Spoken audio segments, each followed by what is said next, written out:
시작할게요. 이번에는 이제 폼 태그 안에 들어가는 애들 있죠?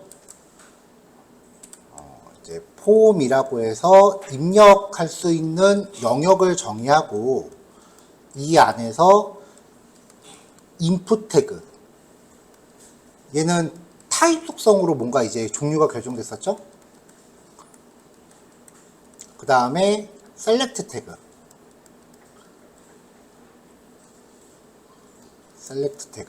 얘는 이제 드롭다운을 만드는 애였고, 마지막으로 텍스트 에이리어, 얘는 장문을 입력할 때 쓰는 애였어요. 어찌됐건 이런 요소에 이제 사용자가 뭔가 입력을 하는데 여기에 입력된 내용을 취득하거나 아니면은 이제 요 요소들 자체를 제어하는 방법이에요.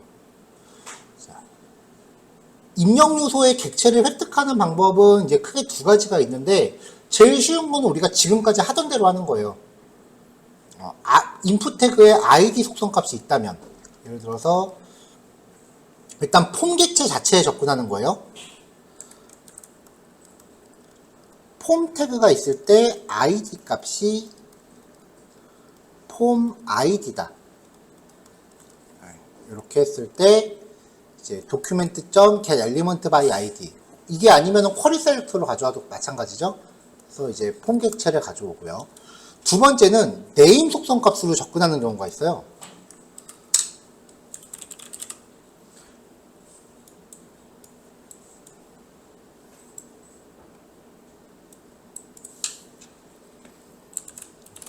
폼 태그인데 네임 속성이 폼 언더바 네임이라고 되어 있다 라고 하면 여기에 접근할 때 도큐멘트 점 바로 네임 속성 값, 결과가 두 개가 똑같은데 굳이 비교하자면은 위에 게 좀 그나마 좀 요즘 방법이고 아래 거는 좀 옛날 거라고 보시면 돼요.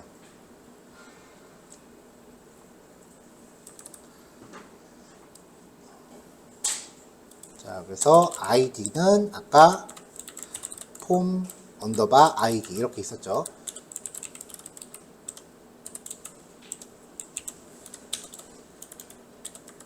자, 이렇게 돼 있을 때 이제 이 안에 인풋 태그가 있을 거 아니에요. 인풋 타입은 뭔가 돼 있을 거고, 그 다음에 id 값이 있다. 인풋 언더바 id 이렇게 있다면, 첫 번째 인풋 태그에 접근하는 방법은 또 첫 번째는 우리한테 익숙한 거, 선택자를 사용해서 바로 접근하는 방법이 있고요. 그 다음에 아까 폼 태그의 네임 속성 값에 의해 접근하는 방법이 있어요. 여기서 네임 속성이 input 언더바 네임이다 이렇게 되어 있다면,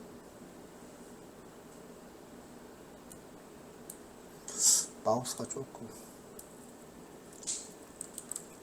자, 이렇게 되어 있다면 아까 폼 객체에 접근하는 방법이 있었죠.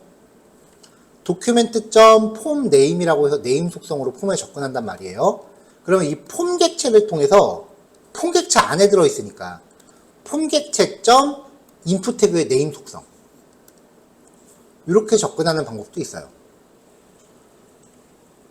그러면은 document.form name이 얘고 얘가 얘니까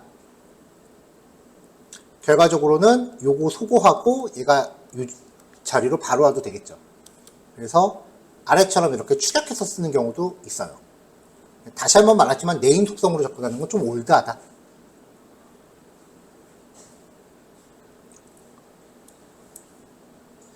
자, 어떤 방법으로건 일단은 인풋 태그 객체를 생성을 했다라고 치면 document.form name으로 접근하고 폼 객체를 써서 인풋 태그의 네임 속성으로 이제 인풋 태그를 가져왔죠.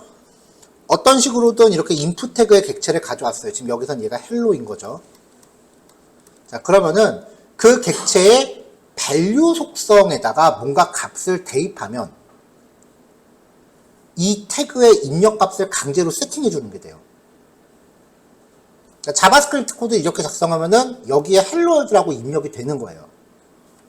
그 다음에 input 객체.value 속성을 내가 변수에다 복사하거나 활용을 한다면 여기에 사용자가 입력한 값을 내가 쓰는 게 돼요.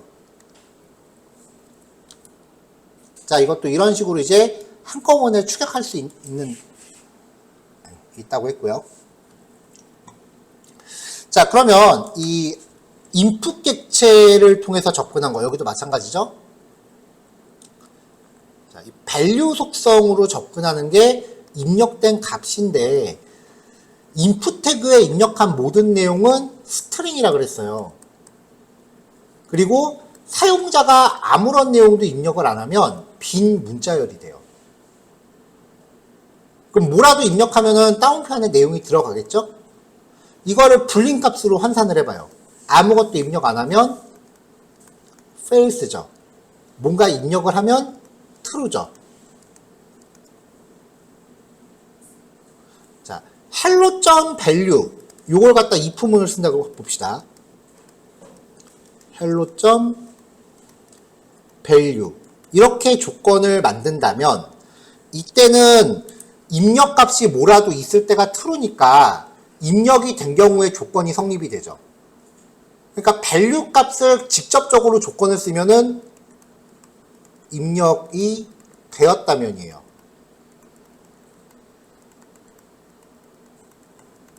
근데 이 조건 앞에 느낌표를 붙이면 이 조건이 뒤집히는 거잖아요. 그러면 입력이 돼 있으면은 not true가 되니까 조건이 안 맞게 되죠. 입력이 안 돼 있으면 not fails니까 true가 되죠. 그래서 앞에 느낌표가 붙으면 입력이 안 되었다면으로 조건이 바뀌겠죠. 이걸 가지고 이제 입력 여부를 검사하는 거예요. 인풋 태그 객체에 value 속성이 없다면 alert 함수로 내용을 입력하세요 라고 뿌리면 되고요. 인풋 태그 객체에서 focus라는 메서드를 호출하면은 입력 커서를 그 안으로 강제로 넣어줘요. 인풋 태그 이렇게 했을 때 여기 클릭하면 입력한다고 커서 깜빡깜빡거리잖아요. 그 상태를 포커스가 들어갔다라고 표현을 해요. 자, 전체적으로 어떤 함수 안에서 처리를 할 때 이름에 입력이 안 됐어. 그래서 내용을 입력하세요 라고 메시지 박스를 뿌렸어요. 그럼 그 이후 절차는 진행할 필요가 없는 거죠. 그렇기 때문에 리턴하고서 처리를 중단을 합니다. 보통 이 정도의 if문이 입력 태그 하나마다 다 들어간다고요. 자, 드롭다운 제어는 조금 이따가 볼게요. 잠깐 스크롤 내려서 자, 폼 태그 객체가 있을 때 5번이요. 폼 태그 객체가 있을 때 리셋이라는 메서드를 호출하면은 입력값이 전부 리셋돼요. 이거는 input type reset이라는 버튼을 누른 거랑 똑같고요.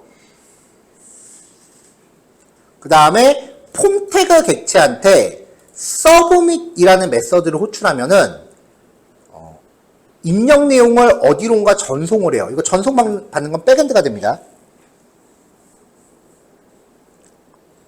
그래서 input type submit을 클릭하거나 아래 자바스크립트 구문을 통해서 이제 구현을 합니다. 제일 중요한 거. 우리가 HTML 배울 때 버튼 태그나 인풋 태그 마찬가지요. 버튼 타입은 submit. 네, 이렇게 이제 지정이 돼 있으면 얘를 클릭했을 때 이걸 전송 버튼이라고 정리를 했었거든요. 그러면은 폼 태그 안에 있는 모든 입력 내용이 백엔드로 전송이 돼요. 폼 태그 안에 있는 모든 인풋 태그의 입력값이. 그래서 폼 태그라는 녀석 자체의 기본 특성이 이제 입력 내용을 백엔드에 전송하는 기능을 합니다. 그때 발생하는 이벤트가 폼 태그에 대한 on submit 이벤트예요. 그래서 보통은 이제 폼 태그가 있으면 여기에 submit 이벤트를 걸고 여기에서 이제 입력 값을 검사하는 루틴을 넣어요. 자, 요거는 실제로 코드 보면서 좀 더 얘기할게요. 자, 1번 value 해제입니다.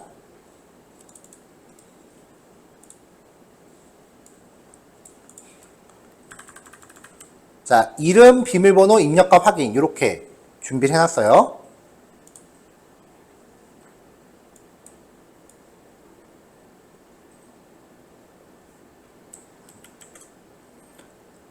자, 일단 자바스크립트 뺐고요.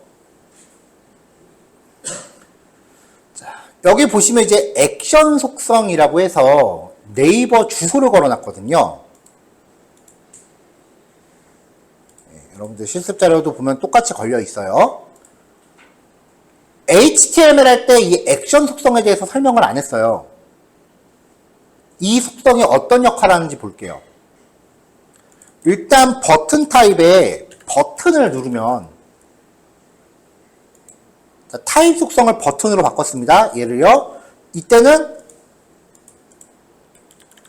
백날 클릭해봐야 아무 작동 안 해요. 근데 타입을 서브밋으로 지정하면은 액션 속성에 명시된 페이지로 모든 입력값을 전송합니다. 그러면서 페이지가 글로 이동을 해요. 이거 누르면은 네이버로 날아갈 거예요. 자, 따따따 붙여서 페이지가 또 한번 이동한 것 같으니까 그냥 네이버닷컴을 해봅시다.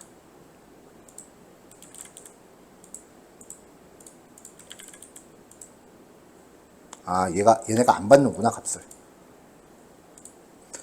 자, 그럼 다른 페이지로 보낼게요. 네이버는 지금 여기에 대한 보안 처리가 돼 있는 것 같아요.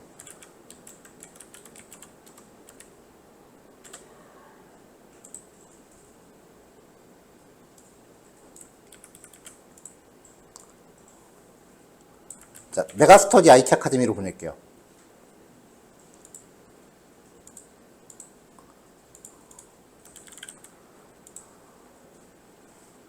자, 그럼 이제 서브밋이라는 버튼을 누르면은 메가스터디로 넘어갔죠. 그쵸? 서브밋이라는 버튼 눌렀을 때, 버튼 타입 서브밋을 눌렀을 때 메가스터디 페이지로 넘어왔어요. 이때 보면은 인풋 태그의 네임 속성 이퀄 입력값, 네임 속성 이퀄 값, 이렇게 들어가요.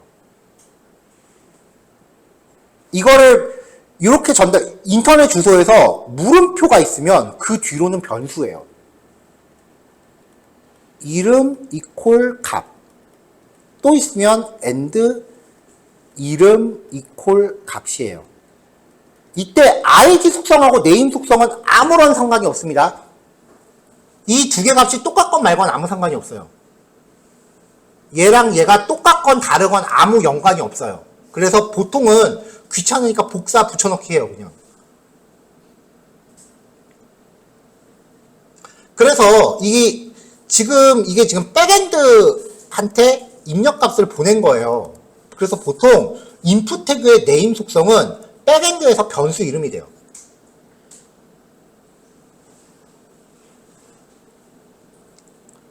그리고 마지막으로 특이사항, 인풋 타입 패스워드죠. 입력하면 이렇게 나오죠. 진짜? 보세요, 어떻게 되어 있는지. 인풋 타입 패스워드에 별표로 나오는 거는 그냥 그 눈앞에 눈 가리고 아웅이에요. 백엔드 개발자는 다 봅니다, 진짜. 모를 수가 없어, 비밀번호 같은 거.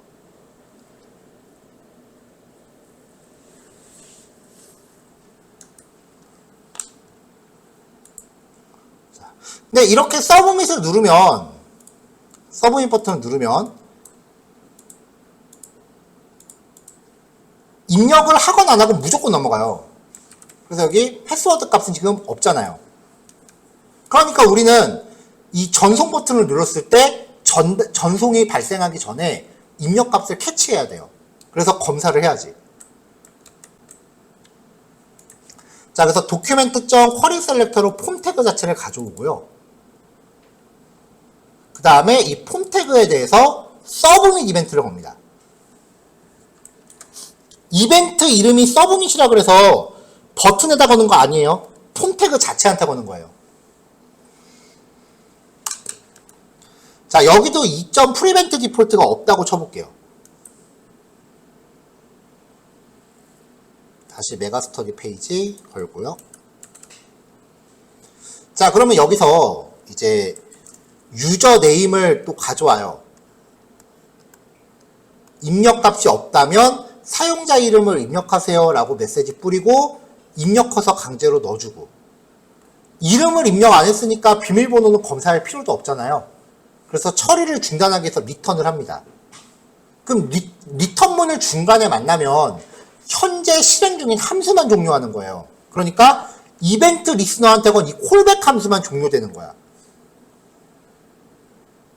이렇게 해서 자바스크립트가 끝나면 HTML 태그는 또 자기가 원래 할 일을 하겠죠. 아까 링크에 자바스크립트 클릭 이벤트 건 것처럼. 그러니까 이벤트 함수가 끝나면은 폼 태그는 또 지가 할 일로 넘어가겠죠. 그럼 이렇게 되면 무슨 일이 발생하냐면 버튼 누르면 사용자 이름을 입력하세요 라고 해놓고서 확인 누르면 백엔드로 값을 전송해버려. 입력도 안 했는데. 이걸 막아야 된다고요. 그래서 해결책이 또다시 폼 태그에서도 서브 이벤트 걸면 2.prevent 디폴트를 겁니다. 링크에 대한 클릭 이벤트, 폼 태그에 대한 서브 이벤트, 첫 줄에 2.prevent 디폴트는 무조건 거세요. 자, 이런 식으로 이제 사용자 이름 검사하고요. 같은 방식으로 비밀번호도 입력값 검사합니다. 자, 그러면 이렇게 검사만 했다면 2.prevent 디폴트를 걸었으니까 백엔드한테 전송을 안 할 거 아니에요. 그쵸? 그러면 사용자 이름 입력하세요 놓고 확인 누르면 멈춰 있잖아. 근데 문제는 이렇게 하면은 입력을 다 했어도 전송을 안 해. 왜냐면 내가 기능을 취소시켰기 때문에. 그래서 마지막에 2.current 타겟으로 해서 강제 전송을 시켜줘야 돼요.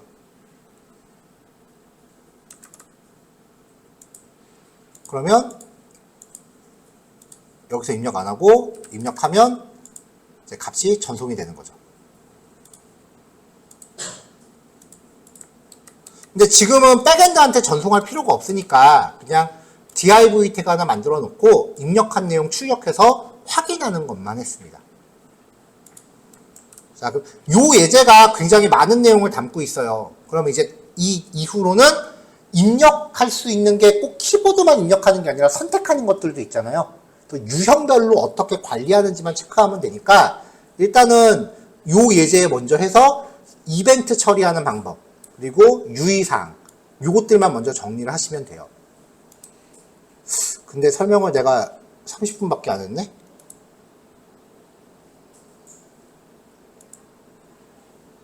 자, 그러면은 일단은 요것만 먼저 합시다. 한 15분 정도 시간 드리면 될 것 같고요. 일단 50분에 다시 시작하는 걸로 할게요.